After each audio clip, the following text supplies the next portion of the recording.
all this shit that's blown up. So I think there's more of a trend to be able to go, if people are reading this, they actually want to know that I'm serious about it and I've done my research. The means by which we consume and deliver science fiction, I think, is going to be, it's a trend to change as well. Whereas, say, in the 1800s, 1900s, early 1900s, it was books that turned into short stories on pulp magazines, which was so crappily made that that's why they were called, a certain type of wood pulp that you'd have to throw it out basically after a couple of reads, all the way through to CDs. And now we have, obviously, what is going to change the format considerations of someone 20 years in the future? One of the big trends that we can imagine now is, if you're writing science fiction, what kind of audience are you writing for? Who's going to be writing? Well, exactly. So there's one thing. So if you're creating something, do you go, how am I going to maximize my income from this? Do I turn it into a book? Do I turn it into a short story? There's no money in short stories. Or do I think about it from the perspective of, can I do a rights deal with, say, Marvel at some stage? Can I turn it into a series of things for Netflix? So is that the pressure to be able to create a very consumable form of science fiction? Because science fiction does crap when we're talking about book sales. But at the movies, it's got most of the top 50 positions, especially for the comic book movies. So what's the disparity there? Whereas science fiction writers in the future, they're going to go, I can't make any money writing, so I'm going to have to do screenplays. I'm going to have to do, imagine this, I'm going to have to use brain-computer interfaces and interface with other people. Maybe that's what's happening in 20 years. So one quick thing, think about for your own character, who you've now fleshed out that a little bit with Pestle, is what format do you think that character is actually going to be writing / creating in? Think about it. And will there ever be a world without science fiction? So one of our ideas that we can imagine a future where people are writing science fiction, creating science fiction, is that we believe that science fiction will continue to exist. Now, I believe Steve, we've talked, and the idea that if science fiction now is lacking behind what is currently available to be able to distribute, will we get to a point where we get everything we want? We discover all there is to science, and so therefore there is no more fiction to be had. If you've got full concept of the universe, you're not creating fiction out of it. The only thing you can do is look back and go, what if that had happened? It becomes a narrative of the now. Yeah. And I put to you, it's probably really dull. Although reality at that TV. stage, we're probably, I don't know, we're super happy, we're super long living, we're super everything. We'll probably enjoy it. I think you're missing a part there, which is that's based on current science and reality. What about there's the fiction part of science fiction, which is that you can always create a new alien race that works in ways that might not be reality, but you can still create a world that works. Yeah. And one of the stories you can tell based on what it'd be like. So I'd say that's one of the arguments arguments against the fact that we'll move to a post-science fiction world, is that in 20 years' time, what we conceive of as kind of just nigh on impossible, and we're like, oh my god, we'll have found everything in 20 years, will seem as nothing in 20 years, and we'll have this opened up universe of possibility. That thing I said before is, has sci-fi shaped what we do? And I just realised, look at Japan. Their sci-fi is so far in front of us, like the manga and everything, and the shit they're coming up with is so far in front of the rest of the world as well because of it. So clearly there is a correlation between what your culture and everything that's coming up with, because you don't see Americans coming up with manga kind of robots and everything, but the Japanese are now creating robots that are like 10 meters tall, that are they're doing pretty serious shit because of the stuff they've been doing. Like Akira was one of the first breakouts in the 80s. So I guess the what your culture, I guess, had been creating has very, very shaped what the scientists who maybe don't have the imagination have actually done. So that's kind of interesting, because the Japanese are far, far ahead of us, but they're also very problematic in their social culture because of that. And that's because a lot of what the sci-fi they did was that problematic about social problems, and it's kind of becoming real for them as well. You've got women that can't get laid in Japan because there's 100,000 males that are dating an app, an AI app, and they aren't interested in girls at all. And this, like, we think the movie Her is like, oh, it's a great movie. There are 100,000 Japanese males living that shit. And this is today. There's whole docos about it. They'll take their phone and the phone will be out and we go, take me for a walk here, and the girl will be like, hi, and she's like, fuck off. You know, I'm interested in my relationship with my phone, and it's nuts. And this is today. We've got to imagine that's actually available for us to be able to acknowledge and to be able to see, because we've seen what comes out of Japan. Yeah. What kind of science fiction is being created, say, in China? Or in... Not as much. I'd Wondering, yeah. It's very limited. Yeah, it has to be sort of very highly edited. But you would imagine that human imagination, does it have a genetic basis, and is it evenly distributed throughout the world? Probably. So you would imagine that even if they can't express it, they're imagining things. And they're imagining shit that would turn out like what? If you've seen negative comics, like, I'll go to a small dark place. One of the things we're talking about is like, child porn online. And the discussion with some of the authorities were, what's child porn? And like, you think that's obvious. Okay, so it's in a school dress and it's 14, but it's got tentacles. What reality is, what can be charged over that?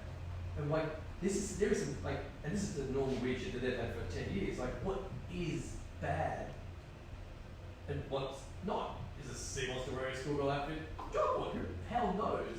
But Japan is a very interesting model to look at to try to figure out what is real, because we're now getting deep fakes, we're now getting all this constructed things. VR, there's a lot of weird shit happening that people don't even realise it's actually a thing from those sort of crimes. But it's a strange world where these guys are so far, because you brought up sex before, how often have they had their little sea monsters and that having sex with this or that and blah blah blah? That's popular, that's not like news agencies over there, they're nuts. They've got a very interesting outlook in society and their social structure too. Do you think what Blade Runner did was end up, so one of the visions that Blade Runner in, I think it was 1982 or 1984 when it came out, was a fusion of, like, the kind of language was effectively, it was set in LA, but there was Chinese writing, there was Japanese characters. They spoke a hybrid of Chinese, Spanish.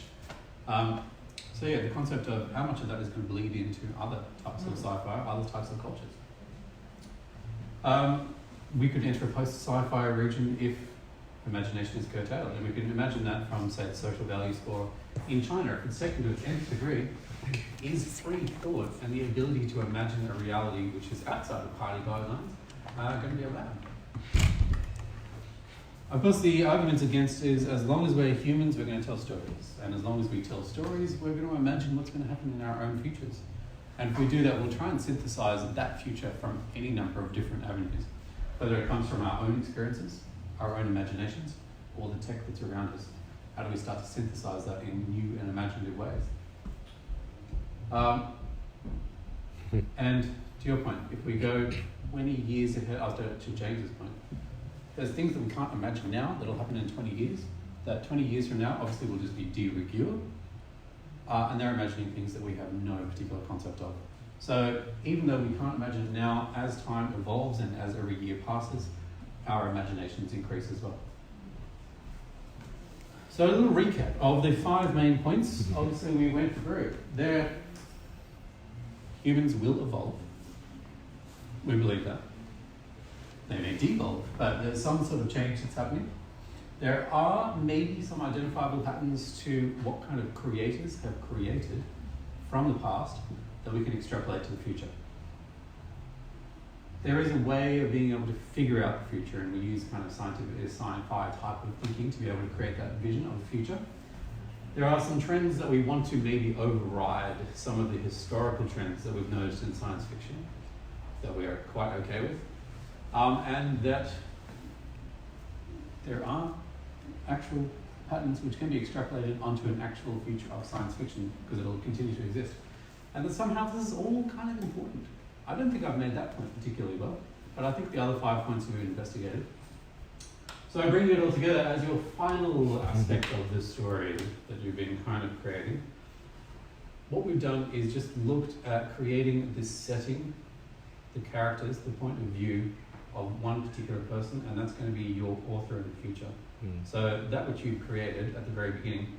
So let's reimagine it. So everyone was on the right side, everyone was on the left side, you had slightly different characters.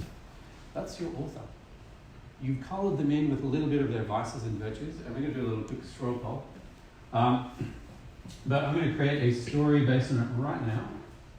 So if we imagine different elements of narrative, I'm going to pick random people for their different parts of how we get here.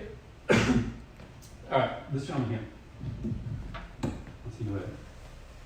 Heavily into. What kind of setting did you have? So we're in 2040. Whereabouts were we?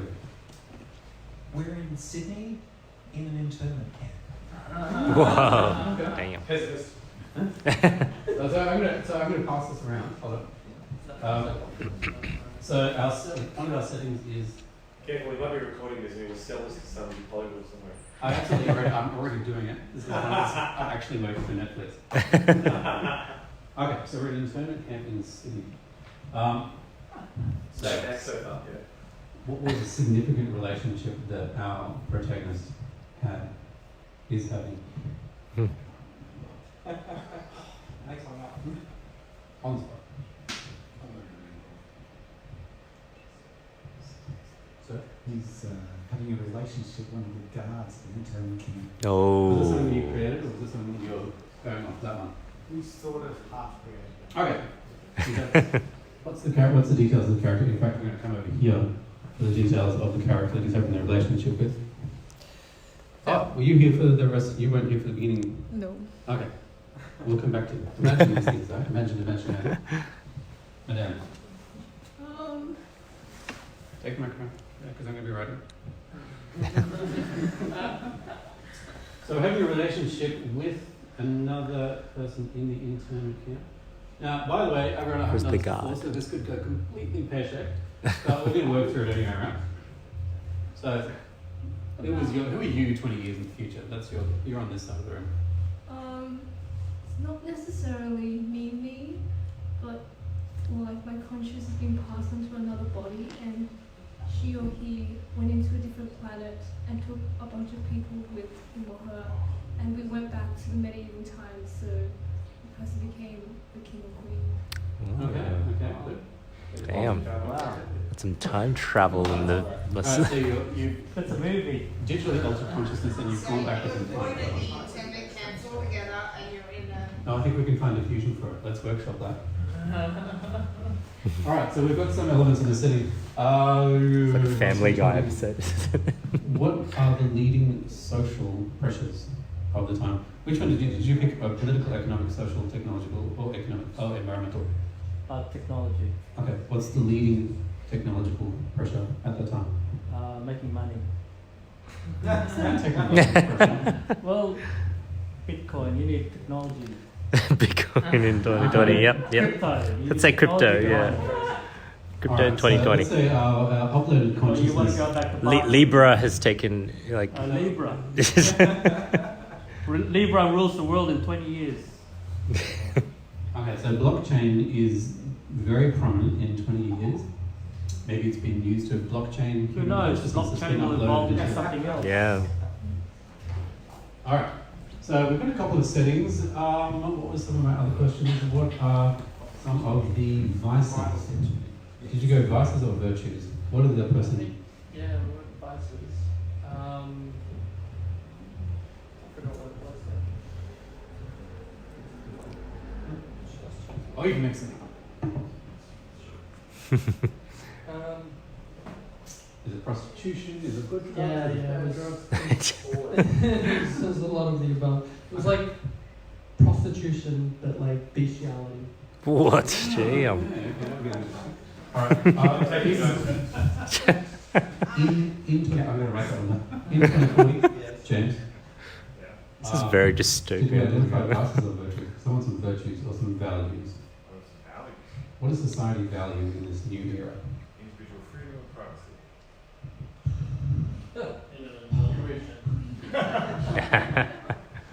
I'm going to say it's been done, but we'll work with that one. Well, the reason I say it is I think there'll be a resurgence in it. Okay, So as so- the surveillance state gets more, like the things that are happening in China, for Yeah. example, things like privacy, things like your liberty, where you can actually make decisions for yourself. This is important in regards to healthcare as well, like having the right to try and self-experiment, for example, or having these kinds of abilities to choose for yourself, Yeah. rather than having the government do it for you. So I like this concept because what you've done there is by saying 20 years One side time, of you. it's a value, which means we've had a history where it's not a value. Correct, and I think we're in that history right now. Okay, good point. I argue that the internment camps are run by cyborgs and they're run by humans. We can add that in there. Was it part of your narrative that you were creating? It is now. It is now. But like, it's a lot more. Can the cyborgs be symbolic of something? Have you read the Butler Jesus. Symbolic. So that was when AI took over humanity and enslaved it. They had cyborgs like Agamemnon and stuff that were like the bidders of like the AI. And then they rose up and took over. It's Like a transhumanist cross Paralympian, Mm. right? In the future, they're like, well, we're actually better than normies. And then like humanity is kind of like what vegan organic people are now. Yeah. They're the internment We're camps. special because We're pure. we're pure, exactly. Mm. that's like Cyberpunk 2077. Wow. The new game that's coming out. That's essentially. Oh, really? Yeah, it's you like- get my ass. I was playing that shit in 19. Yeah, two sets, right? Jesus. I'm not saying it's an original idea. I'm just saying that like 2040. Yeah. And one of my points is because it's very hard to come up with very original ideas, we end up synthesizing them, which is exactly what we're doing tonight. So in order to be able to now fully flesh out the character who's writing the science fiction of the future from 2040. Alright, so they're in a Sydney-based internship camp. I'm going to mix it up a little bit and say that they're having a relationship with an imagined prostitute who's also a cat. You never met my nephew, he's a very. Who has infiltrated his brain-computer interface from the future, where he believed the cat. No wonder he thinks he's in an internment camp due to the psych ward. That's going to be twist at the very end. It's not an internment camp. Has anyone else any old enough to remember? Maybe Ian, but tripods? Do you remember tripods? Yeah.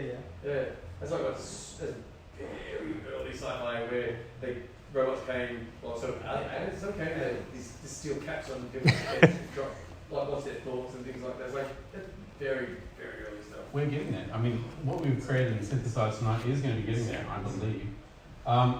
Unfortunately, a blockchain experiment gone wrong has sent the cyborg Paralympian backwards in time to where he imagined that he was going back to the to a medieval Paralympics. That was your goal, right? You want to get back to medieval ages. No, Find the it's a king. planet with where people- Okay, so the cyborg's on a planet, but they're imagining they're back in medieval England. Ends up as a cat who's a prostitute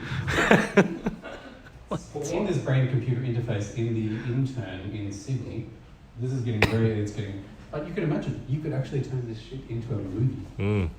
So you turn a human into a cat, genetically modified with cat genes. A human with cat genes. Yeah, so it's become come a back prostitute. and it's an altered cat who on the side, I'm not going to use the word Altered pussy here cat because I burn. think it's not good. Yeah. What had the part cat? Was it red dwarf? Was it the part cat? Oh yeah, the red dwarf. This is 20 years ago. Now, if that's the reality of potential, that's a little bit far-fetched. I will say that. But if that's the reality in 20 years' time, imagine what that person in the internship kept, because they've got a lot of time in between visits from their prostitute cat from the future who was a victim of a blockchain accident gone wrong, where their cyber Paralympian was trying to get back to the Middle Ages. In And another he visits planet. them infrequently to have a relationship. Yeah, you've got to imagine if they were writing, what would they write about? Their value is individual credit. Our time. Yeah, there you go. There's a group of people. Reverse sci-fi, reverse Exactly. A group of people who are talking about science fiction for like 2 And so you know how we, what's that sci-fi review, steampunk? Yeah. So we kind of look back, that's a backwards thing, but sort of a twist. Yeah. I think that's a little more likely going, I wish there were the simple times and there'll be more coming up with fiction. It's not history, it's a different version of. It's weird because you mentioned veganism before. Who saw that coming? Who saw that coming as a major trend? I saw fuckwords coming a long time ago. Oh, Jesus. Oh, that. There are tons of cycles and they just keep coming. Veganism now will be something else next time. But so the future, I mean, it's odd to imagine that the science fiction future, I don't think this. It's odd to imagine the science fiction future is going to be homogenous in any way, shape or form. So that's one of the other things. When you go to different pockets of society, you'll end up with vegans, you'll end up with cyborgs, you'll end up with this, you'll end up with people who are at the leading edge of the curve, and you'll end up with people who are naturally in the middle or at the end of it, who are kind of railing for those days of sitting in a room and chatting about things. I think one of the interesting things in a lot of sci-fi that I've seen and read is that as humanity leaves Earth, you end up having these like this homestead factor, right? Yeah. People going to the brand new world and like creating their space and claiming their land and in that space. And it's kind of like you go back to old times but with new tech, just to get the colony started. But a very common theme in all of that is that each new planet or each new place, they carry usually some kind of unifying ideal. They're going to create a utopia around a particular set of ideas. So I think it's fascinating things. Humans together can't necessarily solve all our differences, and we currently solve this by having countries. Yeah. But countries have borders. Planets don't necessarily have that problem. So you know, you would hope that in their homogeny they can potentially have peace, but And what humans a are wonder that would be. What a wonder it would be to have an experiment like that. And that's why I like the Expanse. Because I'm not going to go into too many details, but something like there may or may not be. I'm not going to spoil anything for anyone. So those kind of imaginations. At the moment, we're obviously limited by the sheer distance of everything, but we found some way to be able to zip through. If something was based on the ideas of, say, Adam Smith, the capitalist from America, and he was saying, I don't have to deal with your shit over there. I'm going to create my own form of capitalism, and I don't care what the proletariat say. What planet does that end up creating if he's there with 1,000 people and they're all gung-ho about it? I put to you though, I mean, you could almost argue that the founding of America by, I'm going to say the Pilgrims, was it the Pilgrims? The Puritans, who wanted to leave there, they all believed the same thing, they shipped themselves over and they created that brand new world for themselves. It ended up being a lot more of a hot mess and a lot more sort of distinct and a lot more pockets within it. So I think even if you seed a colony with people who are all like-minded, you'll end up in just sort of weird directions. Yeah, at the same time, they still got America, which arguably They did. was. It's no longer pure. Yeah, my point But is it's it's no not longer even pure. like hot mess yet. Still is what it is. I mean, Australia was seeded by those that were running the Anglican Church, and before they finally got Christianity to cultivate it, most people didn't want anything to do with religion. It was a fascinating experiment of building social connection without religion. And the first church that was built here was burnt down. But eventually, that kind of changed over time. So it was like an experiment that ended up getting infiltrated by that around it, Yeah. which was unfortunate. But And that's my point about America. interesting to begin with. Not necessarily that it was a hot mess of a country, Yeah. but that even if you start it with a handful of Puritans, what it turns into is something completely non-Puritan.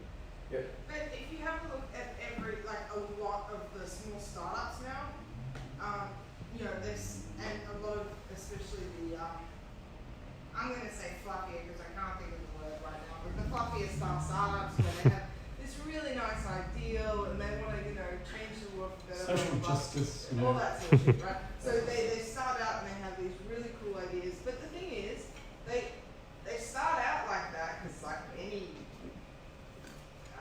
human social structure of some sort, and then you add some more funding, some more ideas, you expand it, whatever, and as soon as it gets past that tipping point or money or whatever infects the company, and you get to Facebook.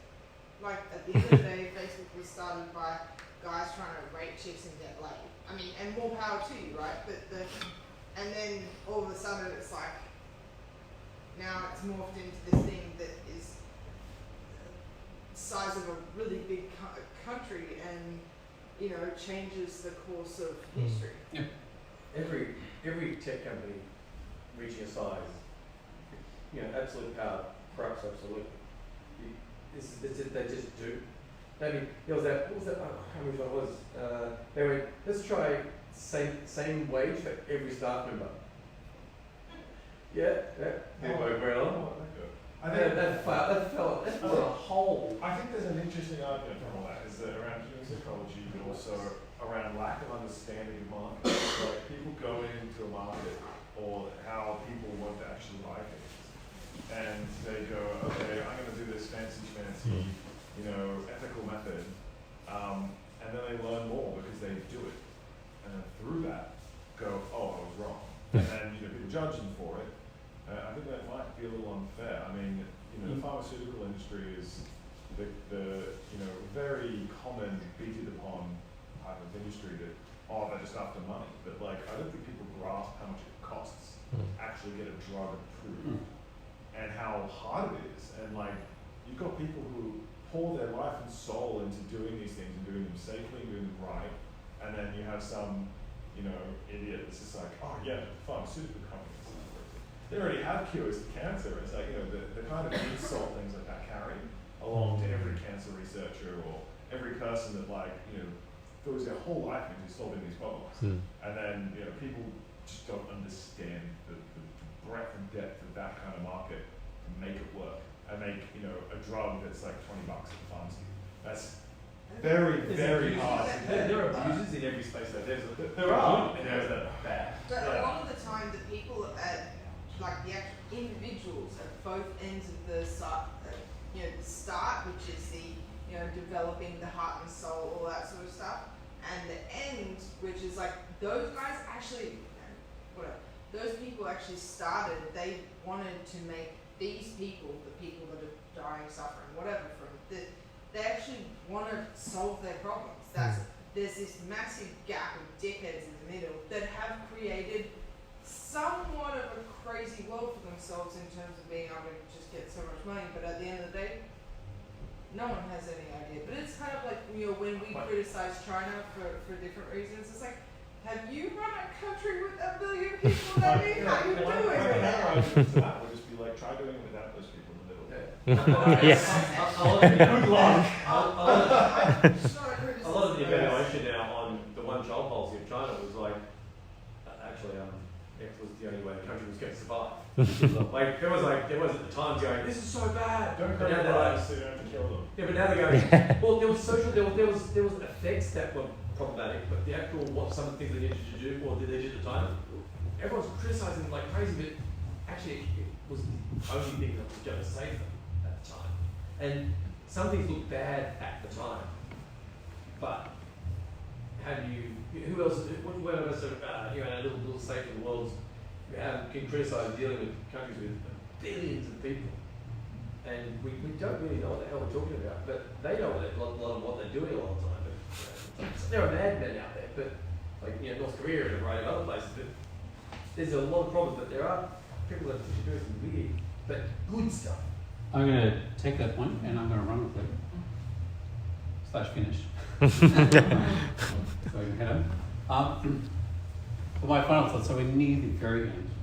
We're near the very end. And it's good creating that kind of thought process, that kind of debate, that kind of, all right, I don't know whether it is necessarily thinking about the future that's got that going, or necessarily whether you're sort of, that's different opinions.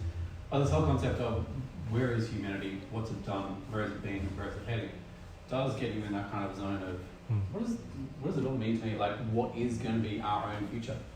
And what are the humans going to be impacted by? So, for me, science fiction is literally, or literarily, our future. And look, it's easy to imagine the future, and it's easy to imagine the changes that will occur in the future, and it's easy to just pitch a thing out there and go, this is what my vision is. But it's a lot more empathic to be able to put yourself in that situation and imagine a future beyond that. Because then you take to that future your humanity and the concept that you have your own hopes, dreams, and fears. In terms of creating the future, other point I was making before was we each have the ability to be able to create a future. And it comes from 2 points, from imagining it or from doing it. So for those who don't have necessarily the resources or the abilities or the technology or the access to technology to be able to do, we value them just as highly for the imagination. So whether it's through arts or sciences or literature, the Imagineers of the future can be arguably just as important as the engineers of the future who are doing things like AI, biotech, but also doing action type of things like cultivating compassion and keeping a sense of humanity amongst the people who are using the advancing technologies. And my main point there is dropping into the experience of our future humans is an exercise in building us not only perspective, but empathy, humility, and hope. Well done. And I'm going to leave you on another quote from Ursula Le Guin. I could leave it on that one. I know my voice went down at the end, which made it sound like I was finishing, but I'll leave it on this one. So, part of the whole concept of science fiction versus literary fiction, as I mentioned right at the very beginning, is that it's often looked down upon by the literary institutions, and people don't get awards for writing science fiction, even though arguably they could. But Ursula finally won one of the most prestigious literary medals in 2014, and this was her quote, and I think it's actually quite relevant when we're thinking about the whole idea of science fiction, technology, and the place of humans in it.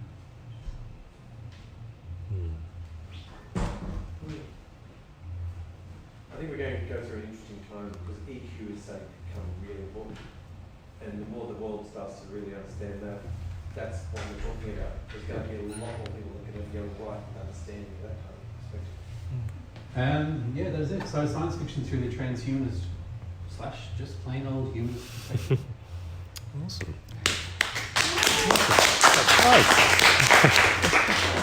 That was awesome. Whoop.